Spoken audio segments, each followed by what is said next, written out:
කොහොමද ඔයගොල්ලන්ට හොඳින් ඉන්නව නේද? බලන්නකෝ මං අද හදන්න යන්නේ කොස් ඇට මැල්ලුමක්. කොස් ඇට ටිකක් සුද්ධ කරන්න ඉතින් අපි කම්මැලි. ඒ වුණාට මේ විදිහට හදලා බලන්නකෝ. මං දැන් හදන විදිහට හැදුවොත් කොස් ඇට ටික සුද්ධ කරගන්නත් ලේසි, මේ මැල්ලුම හදා ගන්නත් ලේසි. ඒ වගේම තමයි රසත්. මේ විදිහට හදාගත්තම මේකත් එක්කම බත් කන්න පුළුවන්. බලමුද අපි හදාගන්නේ කොහොමද කියලා. මුලින්ම කොස් ඇට ටික බැද ගන්න පුළුවන් භාජනයක් ලිපේ තියලා කොස් ඇට ටික මං කබලේ බැද ගන්න තමයි යන්නේ. මෙන්න මේ විදිහට කබලේ පොඩ්ඩක් බැදගත්තාම කොස් ඇටේ සුද්ධ කරගන්න ලේසියි. ගොඩාක් බැද ගන්න ඕන නෑ. කොස් ඇටේ තෙතමනේ නැති වෙනකම් බැදගත්තාම ඇති. දැන් කබලේ බැදගත්තු කොස් ඇට ටික මං සුද්ධ කරලා කපා ගන්න තමයි යන්නේ. මේ විදිහට මැදින් පළලා බාන්න මේ පොත්ත ටක් ගාලා සුද්ධ වෙනවා මේ විදිහට කබලේ බැදගත්තාම.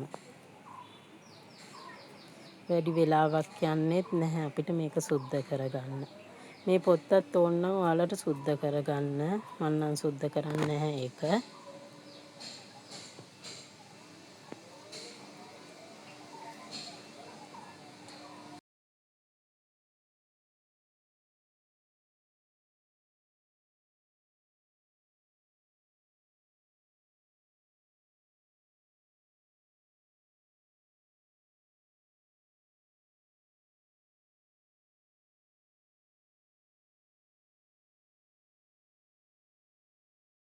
මේ සුද්ධ කරගත්තු කොස් ඇට ටික ඔයාලට කැමති තරමකට සයිස් එකට කපා ගන්න පුළුවන්. මං 4ට තමයි කපා ගන්නෙ. මෙන්න මේ සයිස් එකට.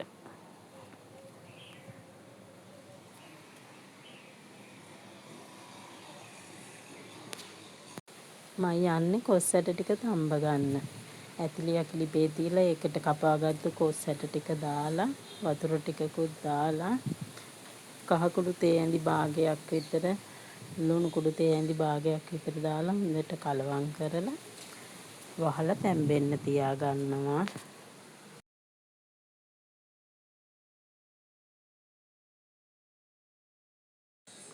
මේ මැල්ලුම හදාගන්න මොනවද අවශ්‍ය වෙන්නේ කියලා බලමුද?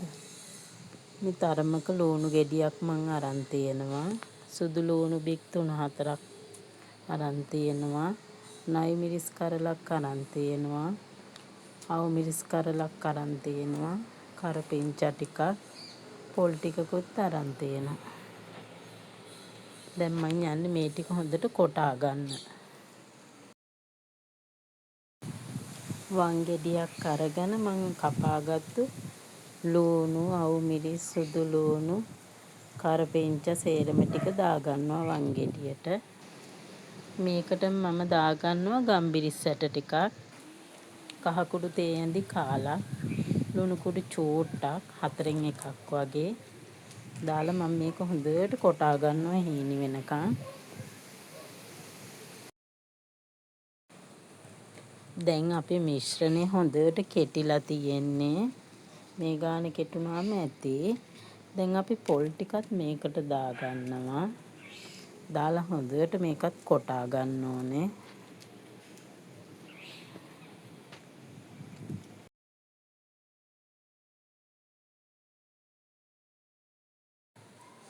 දැන් අපි කොටාගත්තු පොල් මැල්ලුම් ටික වෙන භාජනයකට දාගෙන පැත්තකින් තියාගමු.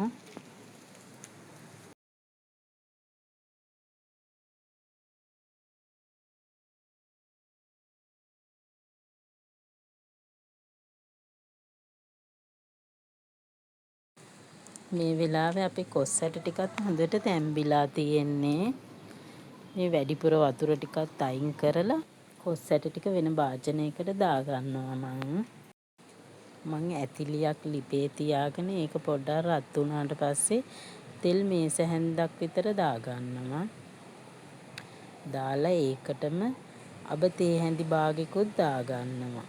අබ ටික ටිකක් පුපුරගෙන එනකොට කරපිංචා ටිකකුත් ඒකටම දාලා පොඩ්ඩක් කලවම් කරලා ඒකටම අපි කොටාගත්තු පොල් ටිකක් දාගන්නවා. මේ තෙලෙන්ම පොඩ්ඩක් මේක තෙම්පරාදු වෙන්න දෙනවා. මේ විදිහට තෙලෙන් තෙම්පරාදු කරගත්තාම මාරම රසයි.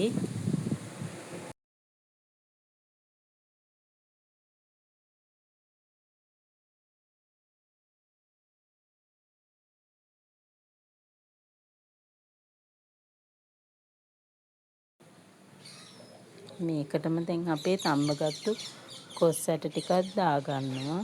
දාලා හොඳට කලවම් කරගන්න ඕනේ. මේ විදියට හදාගත්තම මේකත් එක්කම බත් කන්න පුළුවන්. මේක පුදුම රසක් තියෙන්නේ. අනිවාර්යෙන් ඔයාලත් හදලා බලන්න. ඔයාලත් හදලා බලලා මට රස කියන්න කමෙන්ට් එකකින්. මේ වීඩියෝ එක ඔයාලා බැලුවා නම් හොඳයි කියලා හිතෙනවා නම් මාව සබ්ස්ක්‍රයිබ් කරලා මගේ channel එකත් එක්ක රැඳිලා ඉන්න කියලා මම ආදරෙන් ඔයාලගෙන් ඉල්ලනවා. එහෙනම් අපි ඊළඟ වීඩියෝ එකකින් හම්බ වෙමු. එතකම් පරිස්සමෙන් ඉන්න.